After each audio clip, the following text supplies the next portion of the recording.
Shabbat Shalom, everyone.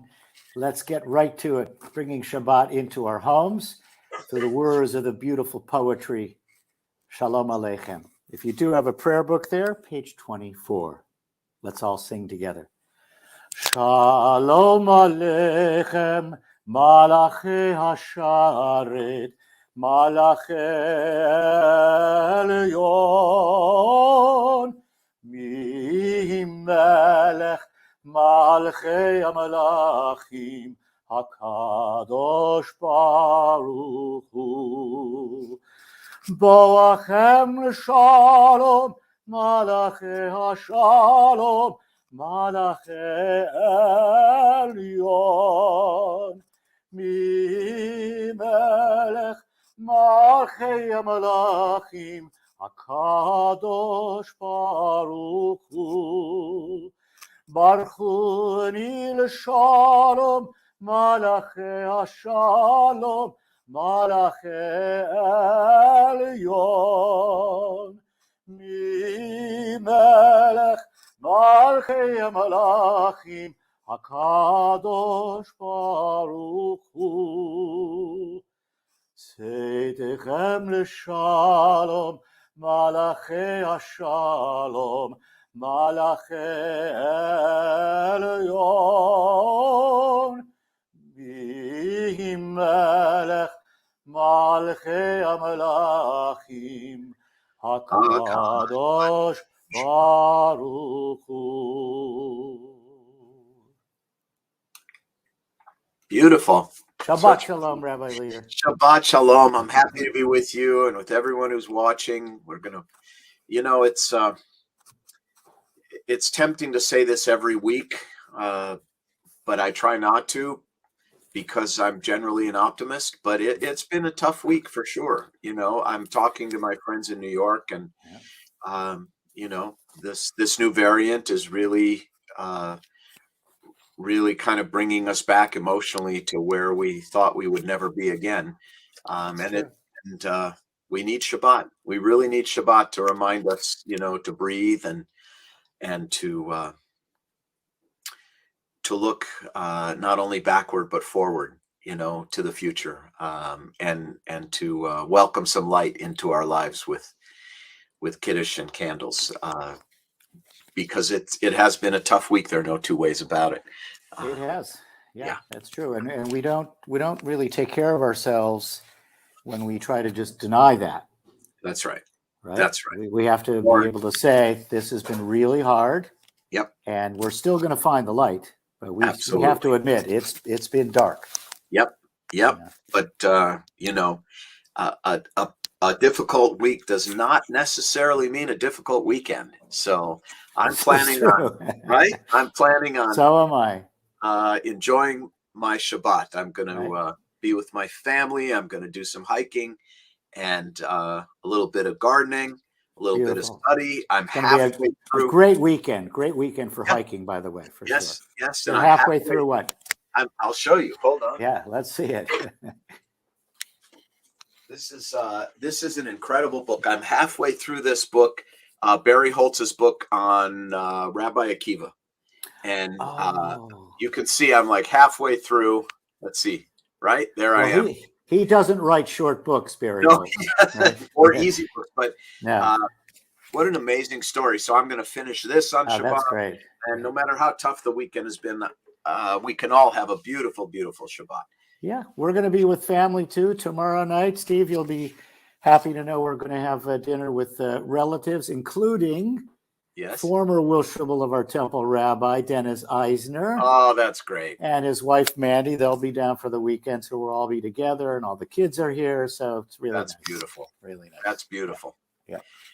And, part of the reason we do Kiddush is sweetness, right? To remind ourselves that there's always some sweetness in our cup. So let's join together in Kiddush. All right. So I'm going to light the candles. Sorry. We'll those bring a are little on light. The screen, so I forgot about them. Move them. Right. Can you move them? I'm going to bring them in front once I light them. Good. All right.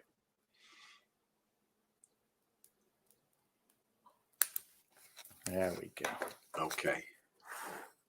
So everyone there can now see the lights now, right? Beautiful. Yes. I A just lot want of to make hope. sure I don't set myself on fire. Here we Yeah, go. that would not be good. That's No. an entirely different religion. Yes, it is. We're not into immolation. No. All right. Let's bring that sweet light in. Baruch atah Adonai Eloheinu melech haolam asher kiddushanu b'mitzvotav v'tzivanu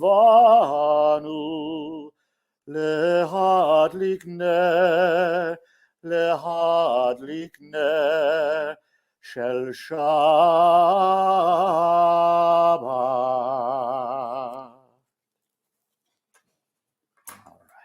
And now we move from light to sweetness to Kiddush. We do indeed. Let's join together, everyone.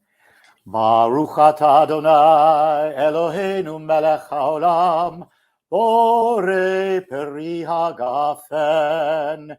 Baruch atah Adonai Eloheinu melech haolam asher kitshanu b'mitzvotav v'ratzavanu v'shabbat kodsho v'ahava uvratzon inchilanu zikaron lema'aseh v'reishit ki hu yom techilah למקראי קודש, זכר יציאת מצרים, כי באנו בחרת, ואותנו קידשת, מכל העמים, בשבת קודשך, באהבה וברצון הנחלתנו. ברוך אתה אדוני מקדש השבת. אמן. Chaim. Sweet. What are you drinking there, Cantor Gurney? Some Manischewitz? It's a fine 1957 Manischewitz. Which tastes a lot like the 2021 Manischewitz. Doesn't it? It might have been in my Grandpa Harry's locker for, I don't know, the last half century, but it tastes the same no matter. Well, let me say a word or two about our Torah portion. Should we do challah? Oh, sorry. Well, I thought maybe we'd end with motzi and then say shalom. You got it. Well, that's perfect. Let's do that. This is a very, very important Torah portion because it puts an end to the dysfunction of 3 and, frankly, 4 generations of the Jewish people.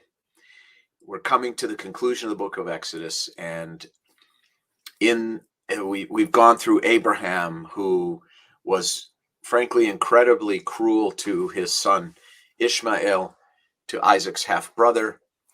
He was prepared to sacrifice Isaac, who surely was traumatized by that. And then we have Isaac and Rebekah and their twin boys, Jacob and Esau. And we have lots of deception. We have essentially Jacob and his mother conspiring to help him steal the birthright by deceiving their blind father. And then we have Jacob, who becomes deceived by his own children, Joseph and his brothers, and the brothers claiming Joseph was killed and when he really wasn't. And Jacob also deceived by his own father-in-law, Laban, his uncle and father-in-law, who tricks him into marrying the older daughter before the younger daughter, Leah before Rachel, and he has to work another 7 years. And then Jacob deceives Laban by sneaking away in the middle of the night. And we have 3 generations and now 4 generations with Joseph and his brothers of of deception and dysfunction, real family dysfunction, real pain, real trauma. And now we come to, and this might sound oxymoronic to put it this way, or paradoxical, a beautiful deathbed scene where Joseph is standing in front of his father, Jacob, with Jacob's grandchildren, Joseph's children, Ephraim and Manasseh. And here we have the first intergenerational transfer of blessing and power with transparency and reconciliation. And this is lost in reading the text on many people. Joseph presents his grandchildren in front of his father, Jacob, Jacob's grandchildren in front of him. And Jacob wants to bless them. And Jacob also has failing eyesight. And so Joseph thinks Jacob is making a mistake because of his failing eyesight when he crosses his hands and he puts his right hand, his dominant hand, on the younger of the two, and his weaker hand, his left hand, on the older. And of course, in biblical tradition, you would want to be putting your dominant hand on the older of the two boys, because that would be the one to carry on the tradition of the family and inherit the family's wealth. Here we have another case of primogeniture, another case of the younger child being dominant over the older, but instead of doing it through trickery, it's done with total transparency. Joseph says to his father, "Dad, your hands are in the wrong place. You should be placing your right hand on the older." And Jacob says, "I know exactly what I'm doing, because this younger son is the one whose destiny it is to lead the Jewish people. And I'm doing this openly and transparently, without trickery, in front of both of them and in front of you." And then Jacob goes on to bless each of his sons and share final words with them on his deathbed, also transparently, completely open and honest with each in front of all the others. This might not sound like much to you, but this is an enormous change in the narrative of the book of Genesis. This is now the transmission of culture through reconciliation and transparency, rather than dishonesty and dysfunction. And I can't think of a better time for this lesson than the approaching winter holiday season and New Year, when many of us will be with our families and will be facing perhaps dysfunction of the past. And this is the Torah's reminder that we can set things right by being honest and transparent and loving and kind. So may we all have a season now filled with transparency, honesty, kindness, and love. We have a chance to set things right, no matter how many generations before us they may have gone wrong. So that's my hope and prayer. Shabbat shalom, everyone. Shabbat shalom.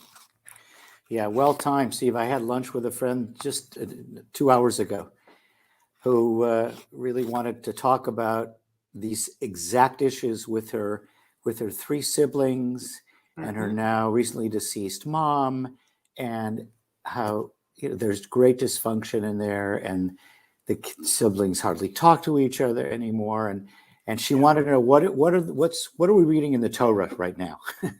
And I said, well, as long as you asked, here it is, this timeless story. Yes, and prior to this, the survival strategy of the families of the Torah were deception and competition, which is one way to survive. Of course, if you deceive and lie and are aggressive and competitive, that is one way to survive, but it's a terrible way to survive. And then we have this Joseph narrative of last week, where he has the opportunity to be vengeful, but instead reconciles with his brothers. And we have Jacob crossing his hands and being transparent to again reconciling the past. And that is a better way for the Jewish people and for our families to survive. And I really think that's the lesson of the entire arc of the narrative of Genesis. Yeah. Right? Is first we see how to do it wrong, then we Mhm. see how to do it right. So Yeah. I hope for your friend that's how it turns out. We'll see. These things don't get settled overnight. Like they took an entire generation, right? 4 generations. Right? Really 4 generations. Yeah, if you that's think true. about it, That's right? true. Because Joseph is the 4th, and Right. Ephraim and Manasseh are the 5th. That's exactly right. Right? It took Joseph, that was 20 years, right? He hadn't seen his father. That's right. And, it's as you said, you can survive that way, but it's an awful way to live. That's right. That's right. Right. That's exactly right. Yeah. Let's say Motzi. Let's do that. Baruch atah Adonai Eloheinu melech haolam, hamotzi lechem min haaretz. Amen. This way we can break bread in peace. That's right. In Amen. peace and Shabbat. pieces. Amen. And have a great time with Dennis and his family. Shabbat shalom, They Don. will. And Thank you. You Shabbat too, shalom Steve. to everyone Enjoy. who's watching now or later. And have a beautiful, light-filled, love-filled weekend. Shabbat shalom, everyone. Shabbat shalom.